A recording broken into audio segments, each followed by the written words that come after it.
Hello, welcome to MEMO Conversations. I'm video producer Osman Butt. We are now a few weeks into 2025. I know, hard to believe, but we are with the passing of 2024, the Middle East finds itself in a precarious position. Much to my disappointment, the word ceasefire was not named word of the year by any dictionary, despite it being used quite extensively by US administration and international governments to describe Israel's war on Gaza, what they would like to see. But as we start the new year, the word ceasefire is, of course, being used again. And, at the time of recording, it seems possible that there will be a ceasefire by the time this goes out, but there may not be. And we still don't yet know the terms yet. And this day we're recording on the 14th of January. But regardless, we still have escalating situations in the West Bank. Gaza could still escalate further. And there's also the threat of escalations elsewhere in 2025. I mean, we've also got Syria, which is still getting used to post-Assad future, with HDS promising the formation of technical committees later this year. We do also what do we think is going to happen here for Syria's future this year, and what things should we keep looking out for? Lebanon has just elected a new president. Saudi Arabia races ahead with 2030 vision, and Iranians are starting the year with rolling power cuts. So we will try to make sense of and identify the trends across the region this year. Helping us get there, I am joined by Professor Nader Hashemi. Nader Hashemi is the director of the Al-Walid Center for Muslim and Christian Understanding and an associate professor of Middle Eastern and Islamic politics at Edmund Walsh School of Foreign Services at Georgetown University. He obtained a doctorate from the Department of Political Science at the University of Toronto, and previously was an Andrew Mellon postdoctorate fellow at Northwestern University and a visiting scholar professor at UCLA Global Institute. Dr. Hashemi was previously the founder and director of the Center for Middle East Studies at the Joseph Corbell School for International Studies at the University of Denver. His intellectual and research interests lie at the intersection of comparative politics, political theory, in particular debates on the global rise of authoritarianism, religion, democracy, secularism, and its discontents, Middle Eastern and Islamic politics, democracy, and human rights struggles in the non-Western societies, and Islam-West-related relations.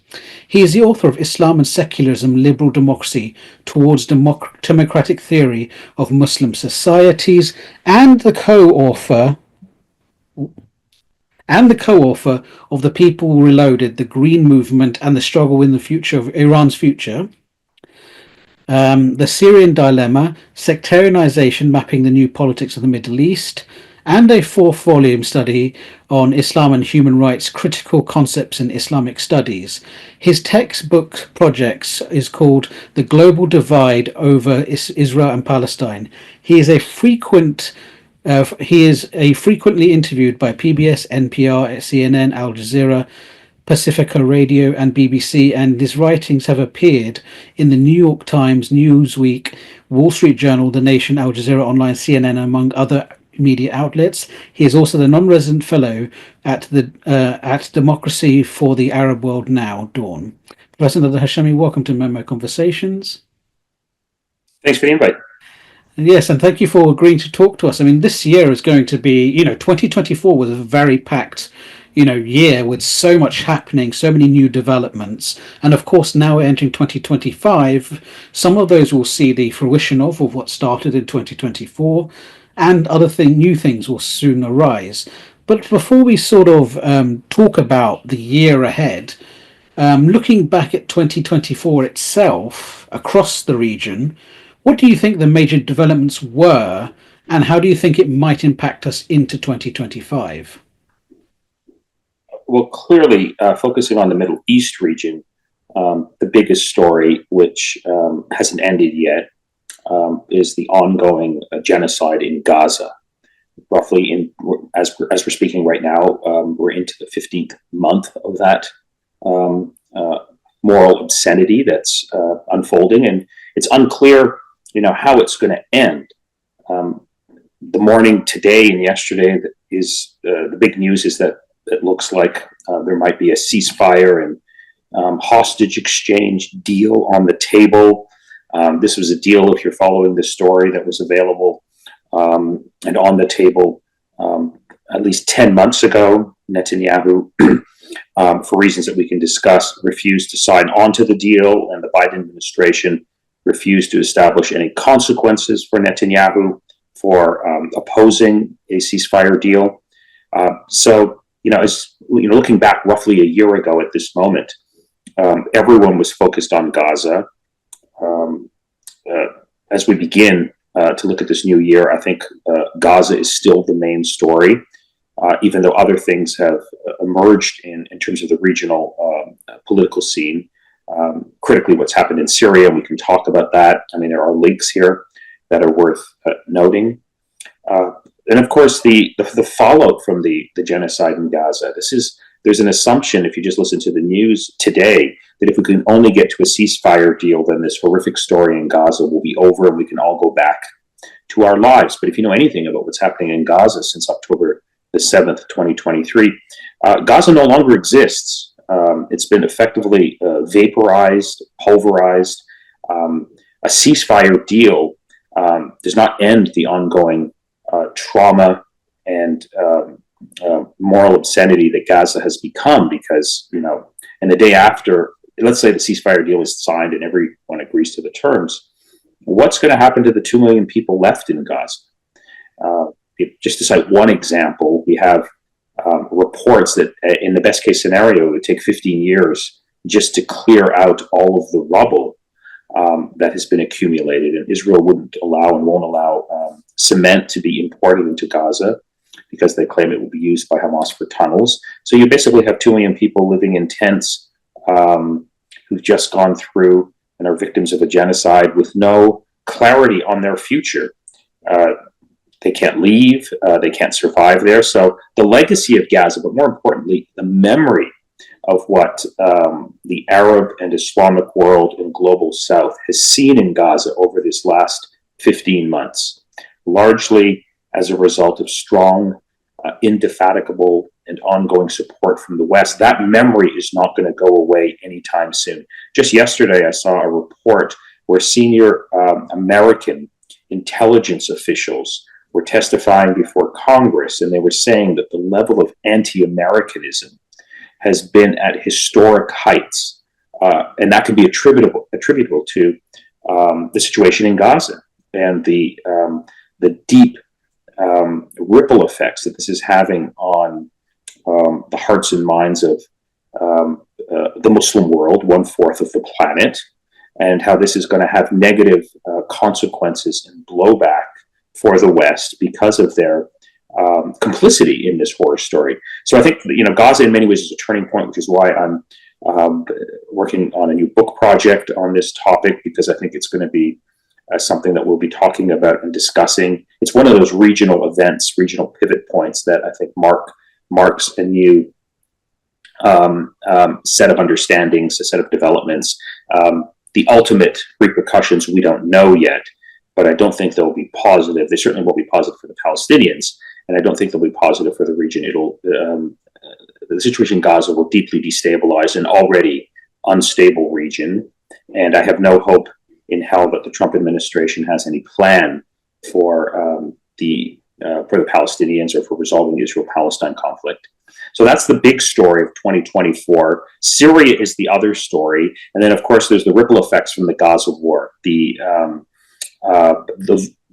confrontation between Israel and Iran reached new heights like we've never seen before in April of last year and October of last year, when there was an exchange of missiles and attack on each other's territory. There's of course the events in Lebanon, which are critical. Hezbollah effectively has been not obliterated, but deeply weakened because of Israeli military action supported by the United States. Hassan Nasrallah no longer exists. Key leaders of Hamas, both their internal and external leadership, no longer exist. And then, the big issue that's worth talking about is the shocking developments that happened at the end of 2024 that no one predicted, and that was the toppling of the 54-year-old House of Assad and the coming to power of Syrian rebel groups led by the HTS and Abu Mohammed al-Jolani, who now goes by his birth name, Ahmed al-Shara.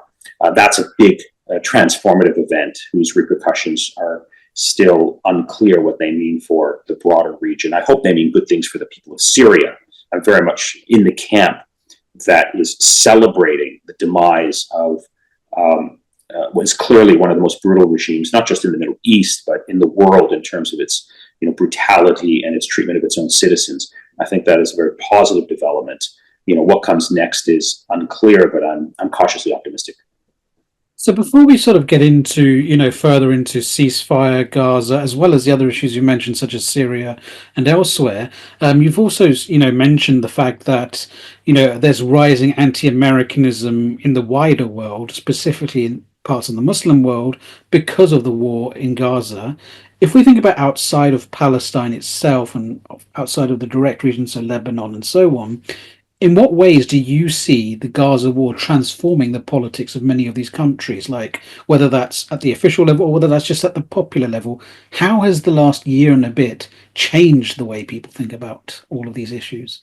Well, I think it's increased the level of anger, animosity toward the established political order in each individual country in the region, and toward the West more broadly. So I think the effect is much more dramatic and much more consequential in those countries in the region that are pro-Western, pro-American, because there is a connection between the genocide in Gaza and the fact that many of these Arab autocracies are allied with the West, and some of them have diplomatic relations with Israel.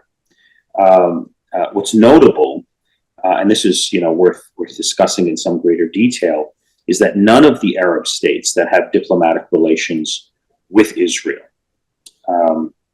Egypt, Jordan, the Emirates, Bahrain, Morocco, have severed their diplomatic relations with Israel in the context of the Gaza genocide. They've paid internally a price because many of them have clamped down on any protest, even sort of social media commentary criticizing, the lack of Arab government response to the genocide. So I think this is going to destabilize, delegitimize those regimes. We can already see one of the effects where, if you're following the story, just before October the 7th, 2023, the big news in Washington was a diplomatic effort that was taking up a lot of time and energy from the Biden administration to try and expand the Abraham Accords to include Saudi Arabia. There was this view that was in Washington, and if you just look at the press coverage prior to October the 7th, there was this view that if we could only get Saudi Arabia to sign a diplomatic agreement with Israel, expanding the Abraham Accords, this would be a transformative moment for peace and stability in the Middle East, because Saudi Arabia, being the influential player, very rich state, home to Islam's holiest sites, if they were to normalize relations with Israel, the theory went, this would lead to a greater coordination between American allies. This would isolate Iran. This would be a moment of great celebration and euphoria. That's no longer an option. And it's no longer an option because it would be political suicide for the notorious Saudi Crown Prince Mohammed bin Salman to shake the hand of the person who has been in command and control of this genocide, Benjamin Netanyahu. And we have reports where, bin Salman has been saying openly that, look, I don't really care much about the Palestinians, but the problem is that 99% of my population does. Any opportunity and personal sort of commitment that he might have toward expanding the Abraham Accords would come up against a major internal public relations disaster for the Saudi royal family. Thus demonstrating right there, in this one example of the effects and the fallout of the Gaza war. I can't see any other Arab country signing on to these agreements, because it would effectively be shaking the hand of someone who presided over the genocide. So that's an important, I think, development. I think on the other side of the equation, though, and this is something that has a lot of resonance in Washington, D.C., is that notwithstanding this horrific genocide in Gaza, no Arab, pro-Western Arab state or regime has toppled. They've maintained stability, at least so-called stability, for the foreseeable future in terms of staying in power.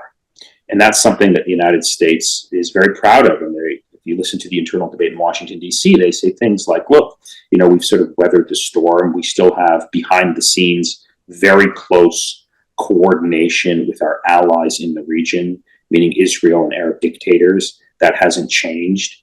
And of course, these Arab dictators and despots, publicly say to their own population that we care about the situation in Gaza and we're trying to help as much as possible, and we're angry at Israel. But privately, they tell the U.S. Secretary of State that they want Israel to, finish the job, get rid of political Islam in Gaza, and finish this war as quickly as possible because they don't want to see these images on their screen. So that's a development that's important to note as well. Yeah, I think Bob Woodward's book, that sort of view came across quite strongly.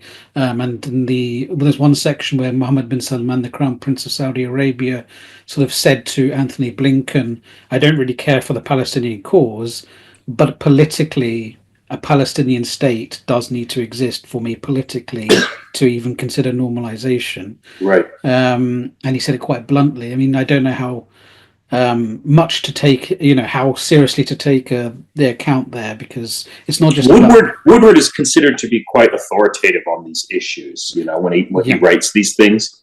So he has a good track record. I think that's true. That's my reading of bin Laden as well. I think it's actually much worse if sometime we were to get the internal minutes of the meetings. I think he's, a much more of a devilish figure than he has been, than he's revealed to have been. On these issues, but the Woodward story makes perfect sense in terms of my understanding of bin Laden's calculations. It's bin Salman's calculations. All these bins. No, I agree that Bob Woodward is generally regarded as authoritative. I think it more comes down to his ability to analyze what he's reading. Because when I'm reading his account, I read his book War, it felt like it was, obviously officials have to talk to him. And I sometimes feel like it was from the perspective the officials want to give of themselves. So, I was working really hard in genuine belief that this would happen. I totally agree with that. I'm just talking about the actual, unique quotations that he's been able to get access to. The analysis and the interpretation very much does have, I think, a U.S. Democratic Party bias in terms of the narrative. So I agree with the analysis. I was referring more specifically to the reporting and the quotations that are in his books. Yes, but that takes us, since we're talking about Republicans and Democrats now, that takes us to Trump's presidency, because he has come in, his inauguration, by the time this goes out, I think he will have been inaugurated. It's the 20th of January. And so, we've got a Trump 2 coming in, and if we recall Trump 1, it was very favorable towards Israel in most ways. I mean, the recognition of Jerusalem as the capital of Israel by the US when they removed the embassy, various other things we can even pull out and think of. Now that we've got Trump 2, and we've got, obviously, there might be a ceasefire in Gaza, so maybe this wouldn't be as much of an issue, the actual ceasefire itself, but obviously there's issues around reconstruction. But we also have escalating strikes across the West Bank as well. And so what do we think a new Trump administration is going to do once we sort of get to the issue of Israel, Palestine, Gaza, West Bank more generally? Well, I don't think Trump really has a vision or a strategy for the Middle East. He's not someone who is a career politician. He's not someone who knows much about the region. He's very much driven by his own personal ego and image. That's Trump himself. It was up to Trump. Just recall his first term, where he began the term, his first term as president, with some fiery words at the United Nations toward the North Korean dictator. And then they basically had a love affair where they exchanged letters, they had these summits, and Trump clearly was simply driven by the adulation and praise and adoration that the North Korean leader was demonstrating in these letters, and Trump sort of thrived on that. It didn't solve anything. So Trump himself has no vision. He's very much driven by his ego. I think his personal instincts with respect to the broader Middle East are very much impulsive. They're driven by, his stature and how he can improve it. They're driven by just, ignorance. He doesn't know much about the region. I think the problem with Trump, though, and we saw this in his first administration, is that almost all of his close advisors are pro-Israel hawks. Some of them aligned ideologically with Netanyahu, some of them to the right of Netanyahu. And they're the ones who, I think, shape the policies and have the president's ear, broadly speaking. So I think we can expect more of the same of those types of policies. So you mentioned moving the U.S. embassy to Jerusalem, breaking with international law and longstanding American foreign policy. There was a formal American recognition under Donald Trump of the annexation of the Golan Heights. There was greater support for settlement activity, cutting off funding to UNRWA, the Palestinian United Nations Relief Work Agency that deals with Palestinian refugees, cutting funding for the Palestine Authority, which is actually something I support because I think they're a corrupt administration to begin with, so the less money they get, the better for Palestinians.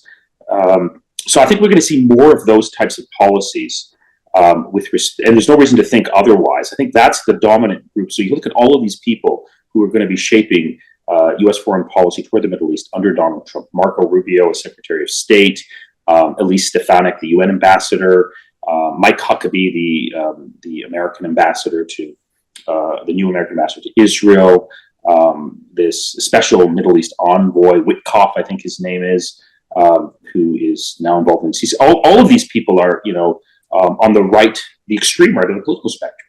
There's no counterbalancing voice. So they're going to have the president's ear. And one can sort of expect, I think, more of the same in terms of more pro-Israel policy. I suspect if Israel wants to annex parts of the West Bank, Trump is going to go along with it.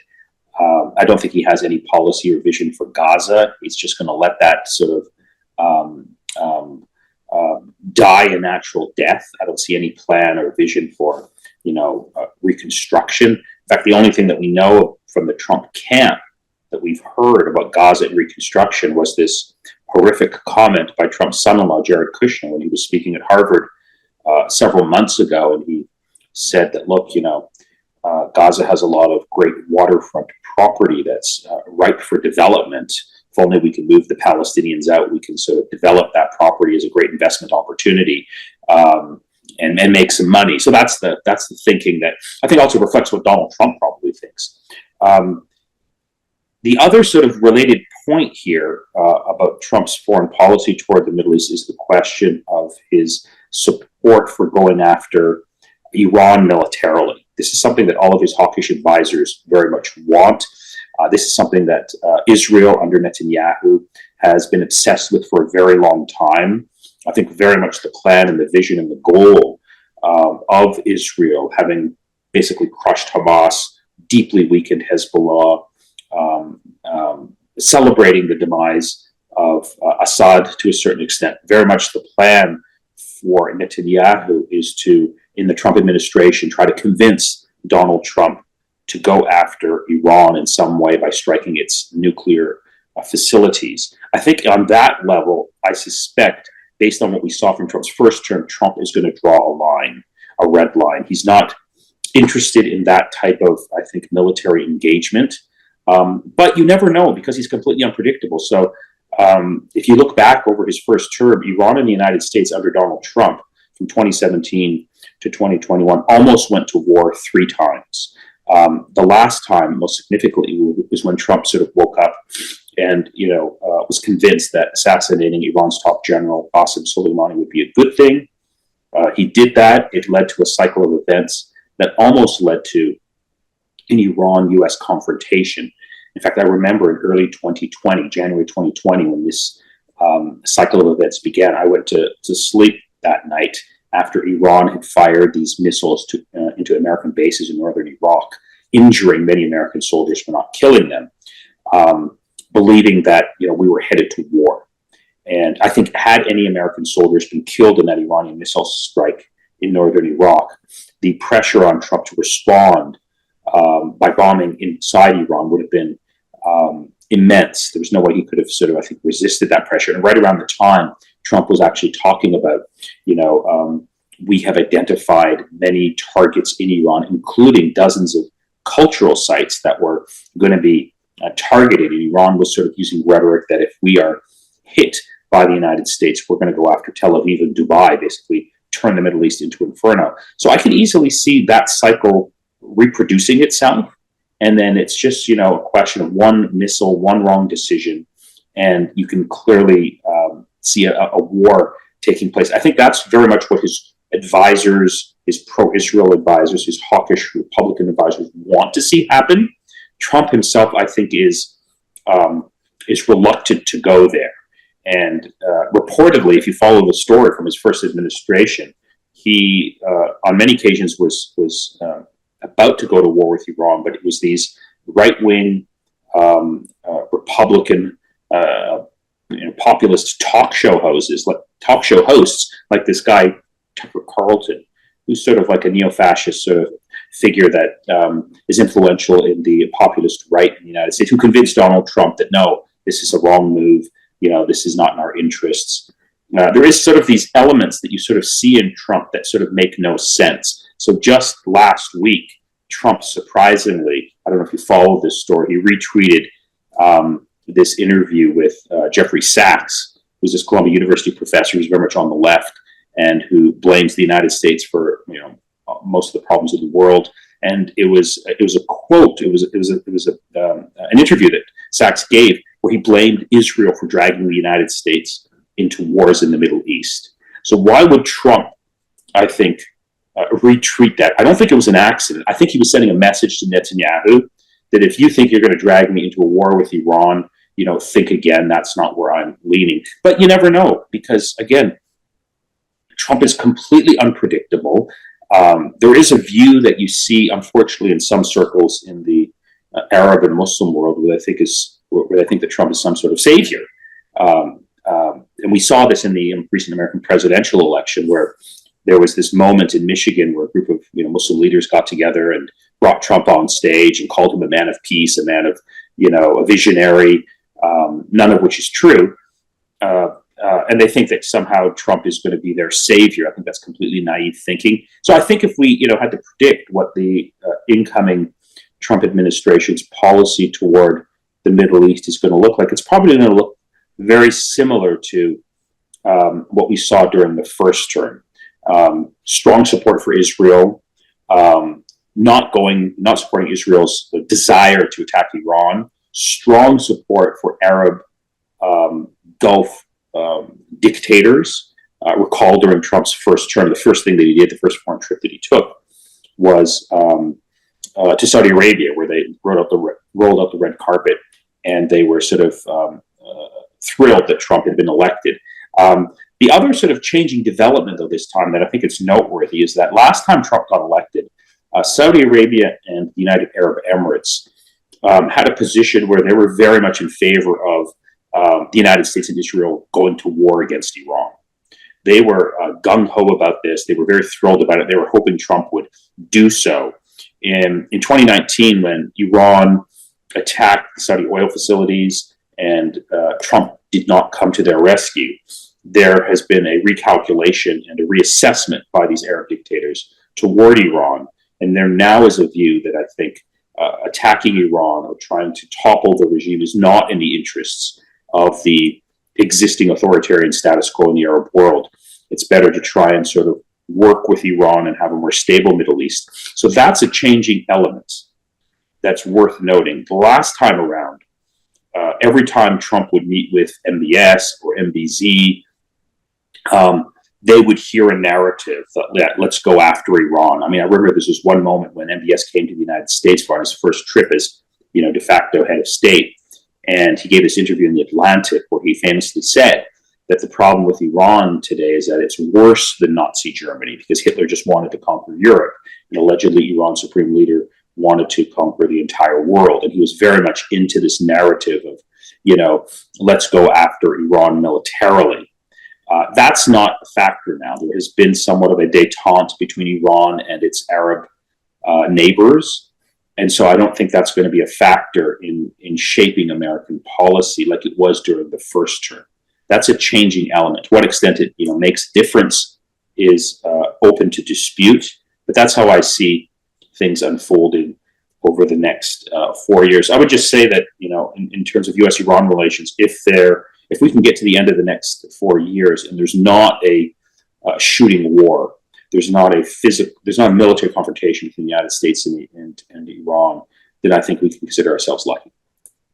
But just before we sort of get onto the question of Iran more generally, do you feel that there is even much appetite for that in Iran? Because if we look over the last year, particularly from like the summer onwards, it feels like Iran has suffered a lot of setbacks in the foreign policy front, not just Syria, which is obviously a big major one too, but also Lebanon, but also, the fact that Israel was able to strike Iran's defense systems. I mean, there's a lot of dispute right now about just how much of Iran's air defense system was taken down. I'm not sure. I mean, I keep hearing different things. Some saying it was damaged, but they still have some. It's an open question, but it feels as if, there was a slight miscalculation in a way about the type of response you give to Israel, because even with Hezbollah, you'd see this pattern where they were firing rockets towards Israel, and the idea was, this would not end until Gaza had ended. But Hezbollah did it around this calculation. We want to do it just enough to have Right. skin in the game, Right. but not to actually cause a full-on war. And that entire strategy seems to have blown up in their face. And so I'm sort of wondering, with that happening, and also what happened with Syria as well with the collapse of the regime, is there even much appetite No, I think you're absolutely right in everything that you said. I don't think there's any appetite for in Iran? Iran for a war. future? For a war with the United States or even with Israel, because I think the fundamentally the Islamic Republic of Iran, its leaders, they want to survive, and they realize they can't fight a military war with more powerful enemies.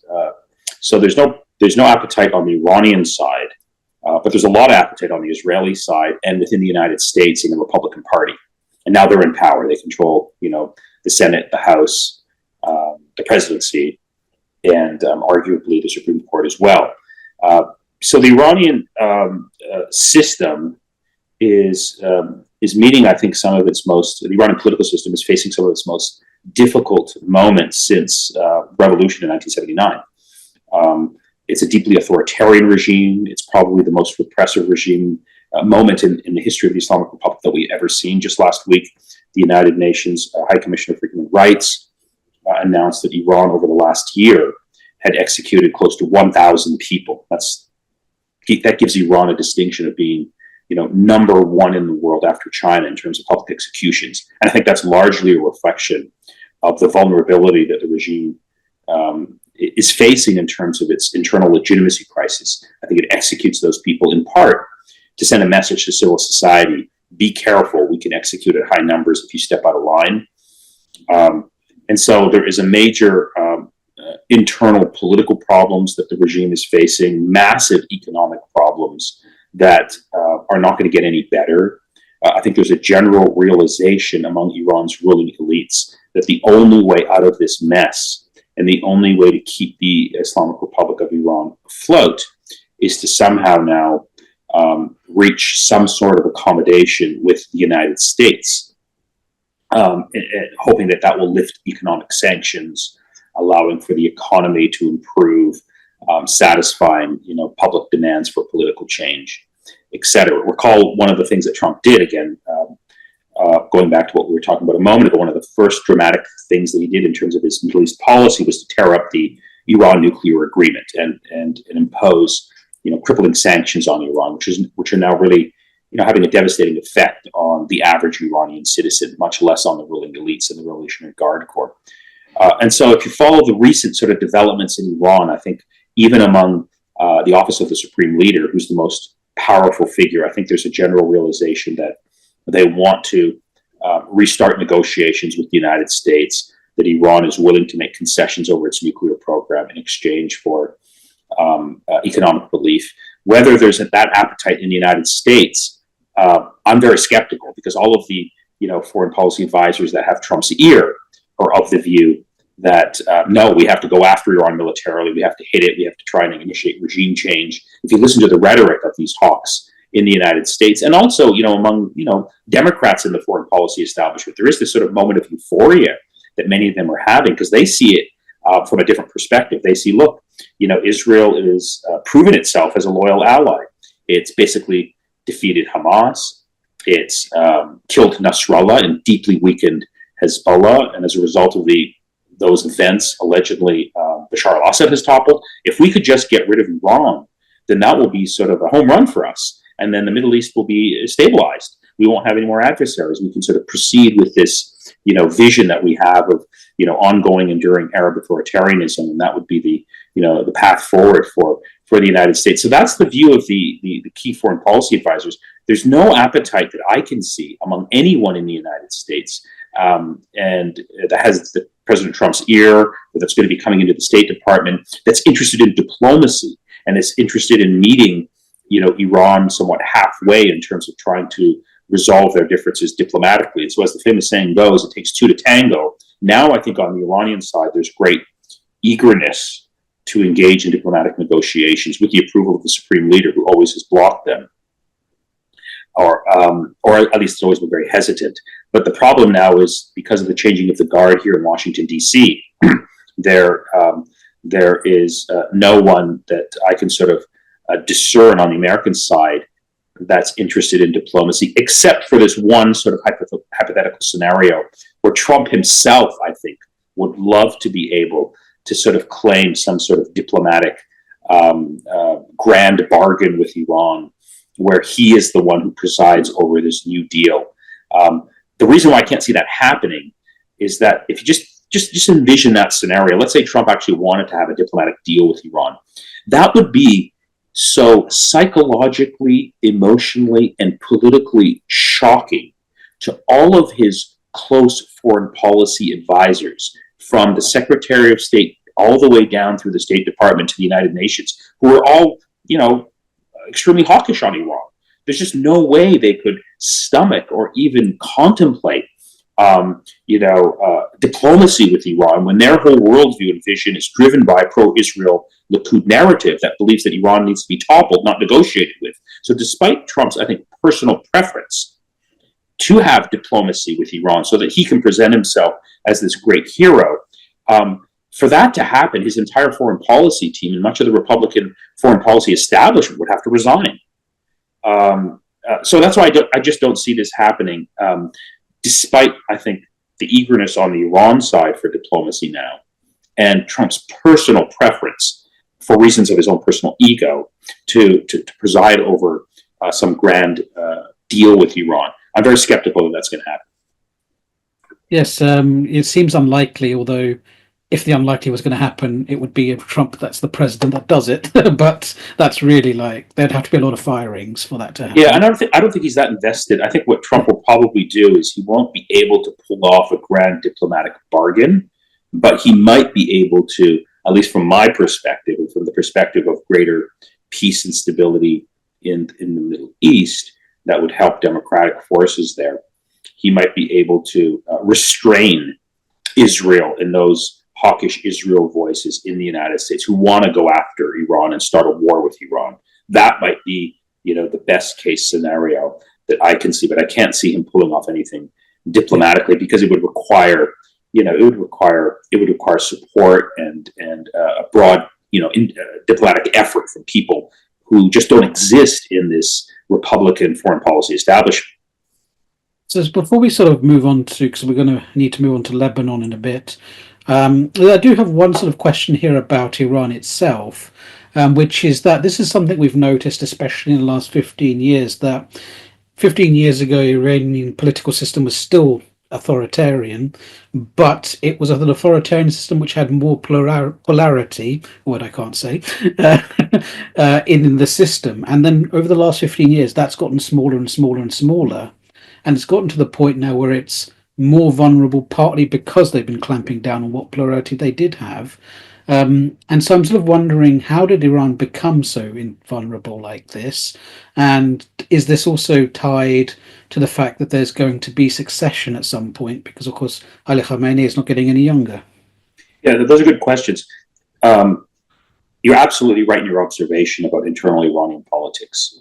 the political system in Iran was always able to accommodate a certain amount of public participation and inter-elite rivalry that would allow everyone to at least have a stake in the political system, to be able to sort of have some level of public debate and expression, but always within the framework of the existing constitution and under the careful supervision of the office of the supreme leader and other conservative clerics.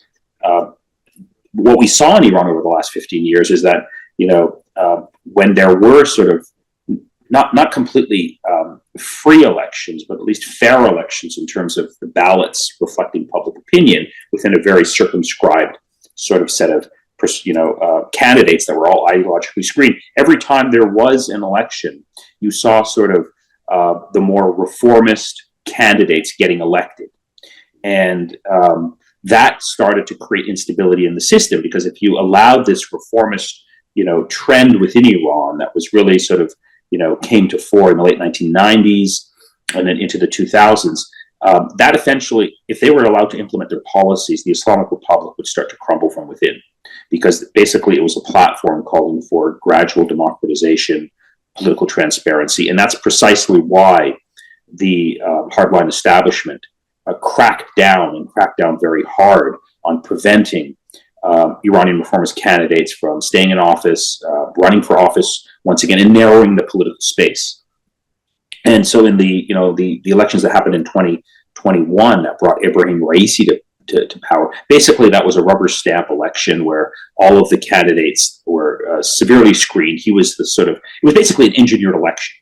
And I think the reason the reason for that is because the regime simply can't tolerate dissenting points of view that respond to substantive popular demands for greater openness, greater political participation, greater openness toward the West. Those are things that are very popular in Iran. Greater, rights for civil society and openness. When that did happen in Iran in the late 90s and the early 2000s, the political system started to unravel very quickly, and the ruling elites panicked and they clamped down. But now we've gotten to a point where that heavy-handed sort of hardline conservatism and imposing the domination of one conservative hardline faction on the system has now reached a dead point with respect to Iran's international relations, where Iran is under heavy sanction. There's a lot of domestic unrest. In 2022, there was a major uprising driven largely by women, but largely by young people over the question of the imposition of the hijab. At least 500 people were killed. It deeply rocked the system. And those issues aren't going away. Iran has a majority young population and who aspire to more freedoms and deeply detest, I think, the ruling regime. And so the regime is at this moment of crisis. And you're right to point to the succession, because Ali Khamenei is 86 years old. I suspect he perhaps has at most maybe 5 years left. And because the system is structured in a way that all power flows to the top, and it's the office of the supreme leader that is the all-powerful figure who appoints the head of the judiciary, the commanders of the Revolutionary Guard Corps, all of these key institutions. Who's going to be the successor to this current supreme leader will have profound implications for the future of the Islamic Republic of Iran. And it's unclear who that person will be. My own prediction is that the death of Khamenei will be a key moment of crisis for the Islamic Republic of Iran, and it's unclear how things will unfold. So the regime is very much, I think, like other regimes. The Assad regime lasted for 54 years. I think it was much more draconian and authoritarian and repressive than the Islamic Republic of Iran has been and still is. I think, all authoritarian and repressive regimes are not the same. The Islamic Republic, I think, unlike the Assad regime, still does have a core base of supporters who believe in it, are willing to fight for it, are ideologically committed to it. It's a small percentage, but it's much bigger than the base of support that the Assad regime had. And so those realities are still there. But 45 years of an authoritarian regime that can't meet the needs of its own citizens eventually produces a set of political dynamics that bring about its own demise. We know this from the study of history. We know this from, the study of Ibn Khaldun's theory of political change, where he talks about how, an outside group sort of motivated by a particular sort of sense of unity, come to power, and then after several generations, they become corrupt and they become out of touch, and they sort of create the conditions for their own demise. So it's unclear, what the future of Iran will be. I don't think time is on the side of the current rulers of Iran. I think they know they're living on borrowed time, but it's unclear how this is all going to transpire in the coming years. I think the system is basically internally stable to withstand the next 5 years, using the same sort of tactics of oppression and sort of carrots and sticks that it's always used. But the demise of the supreme leader will be a key moment for the future of the Islamic Republic that's worth watching. So now let's move to sort of Lebanon, because this is an interesting dynamic now, because of course in the last few days we've seen a new president appointed and now a new prime minister, a prime minister that Hezbollah actually opposed the appointment of. And there seems to be this feeling that, it's very early days, no one knows what to make of it, but there is among some Lebanese people who I know a sort of sense of, well, maybe things might now get a little bit better, we're not sure. So what do we sort of see as the dynamics in Lebanon? Well, I think the key story of Lebanon is really the underlying socioeconomic catastrophe that has been very much part of Lebanon's political reality for a long time. Before the Beirut sort of blast that ruined large parts of southern Beirut, I saw figures that said that 70% of Lebanese were living in poverty. The country had no functioning economy. It survived largely on remittances. It had a broken political system. It had a corrupt ruling class that wasn't willing and interested in making the right decisions that would help the majority of Lebanese. So the story of Lebanon is really a function of those elements.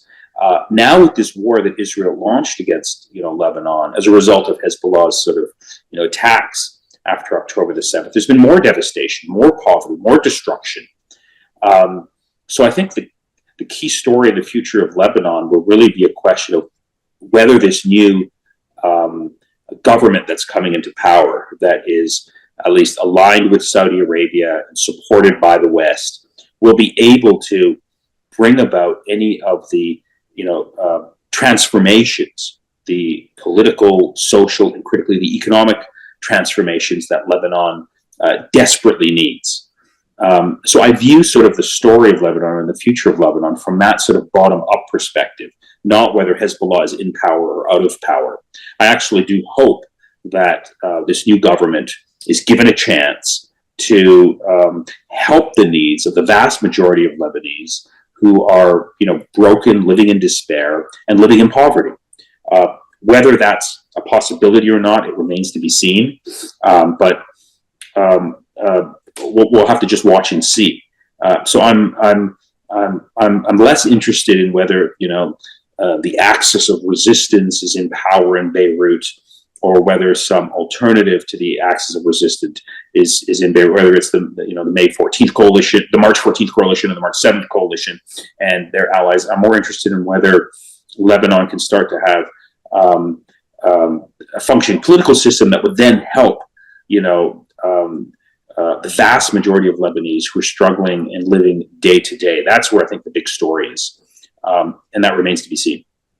So let's now turn to the Gulf itself. I mean, obviously, we're now in 2025. We're about 5 years off from the sort of crescendo, if you want to call it that, of the Mohammed bin Salman's 2030 vision. We have obviously dynamics developing in Saudi, UAE, and so on. So in terms of what we think is going to happen in 2025, what do you think are the important issues facing the Gulf?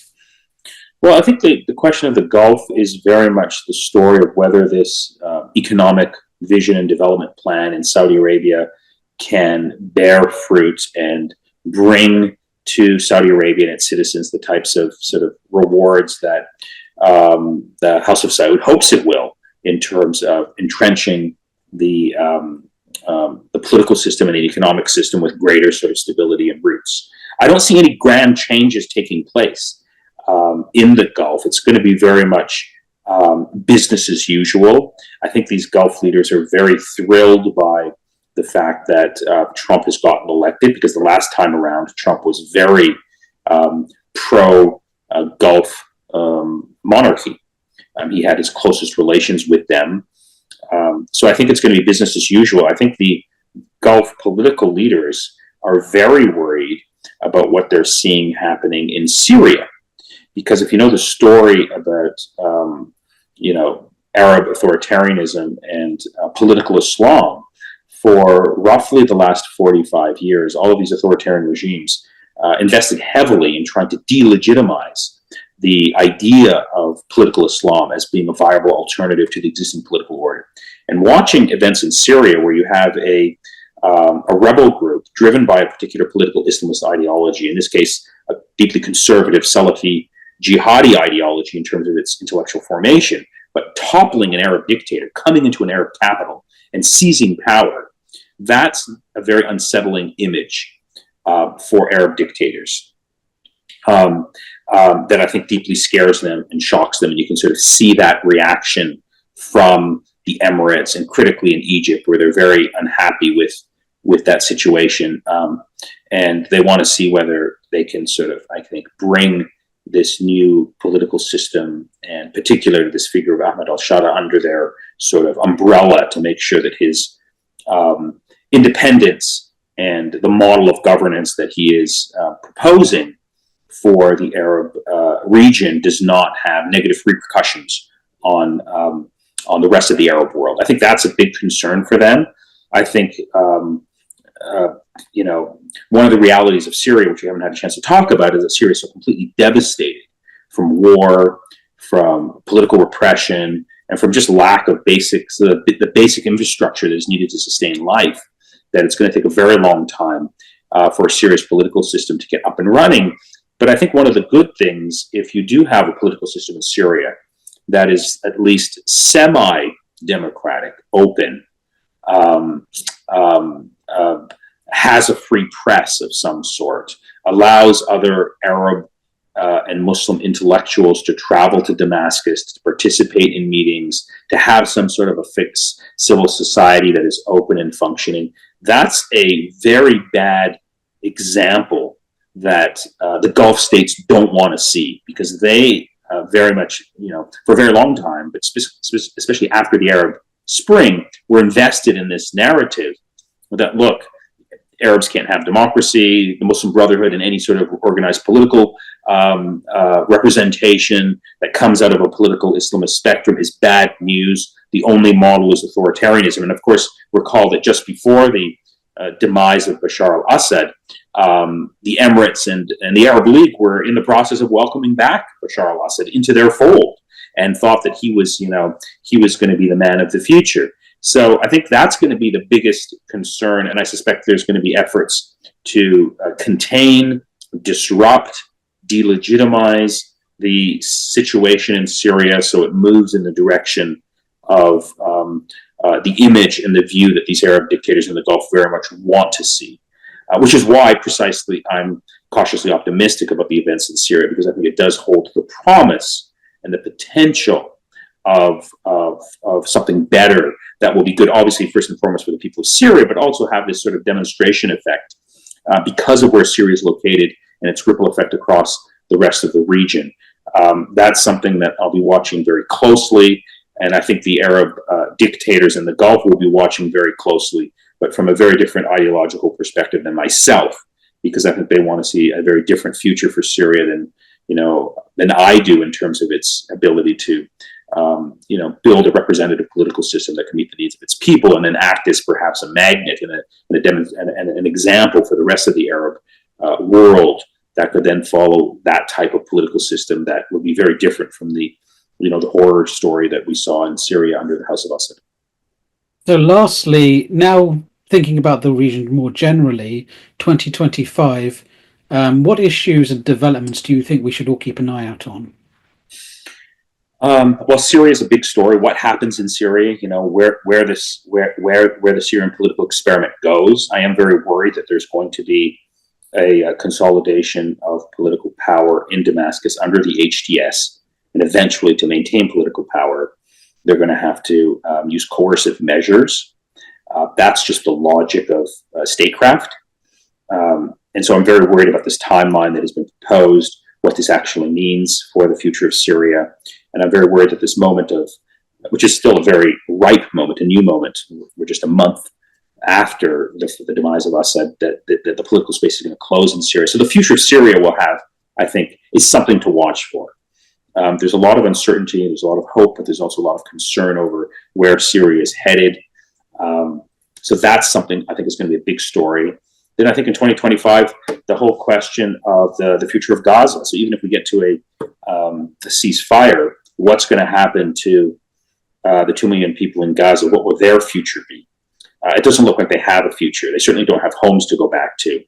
And the situation in Gaza, as everyone knows or should know, was horrific prior to October the 7th, 2023. Now it's just catastrophic. So I think the future fate of the people of Gaza, the future consequences of this genocidal moment in the Middle East as a result of Israeli policy toward the Palestinians, backed by the West, and let's not forget, and I want to highlight this, also backed by the Arab authoritarian regional order. They're deeply complicit in the story of Gaza. The implications and the ripple effects of, the Gaza genocide on the politics of the region, that's going to be, a big story. And then finally, there's the question really of Iran, because as I said a moment ago, there's going to be voices in the Trump administration that very much wants to continue this forward march of going after the axis of resistance, having crushed Hamas, weakened severely Hezbollah, got rid of Assad, and now Iran is next in line. That's very much, the Netanyahu, Likudnik, Republican Party playbook. What's going to happen with U.S.-Iran relations? That's going to be, I think, an important story to follow. I'm not optimistic that we're going to see any success for diplomacy, but it's going to be a moment of key tension that will evolve around Iran's nuclear program and enrichment, and fears that if Iran does get a nuclear weapon, that's going to be the end of the world, as is often said in the U.S. foreign policy establishment and the Israeli political establishment. So that's going to be a big development. And then the other sort of point that I would just end on is that I think the deeper story in the region that doesn't get the attention that it deserves, because it's not sort of a dramatic moment that generates headlines, is really the ongoing story of the consistent and persistent mass poverty and mass pauperization of ordinary citizens throughout the region, living under repressive regimes, suffering economically, trying to make ends meet. On top of all of the problems and challenges that they're facing, there is an exacerbating set of factors, of which I'd point to environmental destruction as a new added layer that's impoverishing people and pushing people to extreme measures just to survive. That story is a long-standing story, has deeper roots. I don't see that story as going away anytime soon. Unfortunately, in terms of the international focus on the Middle East, Saudi Arabia, the Gulf, the Emirates get a lot of attention as if that's representative of the broader Middle East and North Africa, where it's not. I think the vast majority of people in the region are struggling to survive, and that's not going away. And the last element is that I would just say is the whole role of Turkey. Turkey is, now the big winner in Syria. It has the most influence as an external actor. And with Iran being weakened, I think that's eventually going to set up a clash and deeper tensions between Israel and Turkey over the future of the Middle East. I don't see that going away anytime soon. That's something to watch for in terms of the future of 2025 in the Middle East. Nader Hashemi, thank you for talking to us at MEMO Conversations. Thanks for the opportunity. I enjoyed it. To our audience, thank you for tuning in. If you missed this one and would like to catch up with it or see previous MEMO Conversations, you can go to our website, but please do tune in next time for more MEMO Conversations.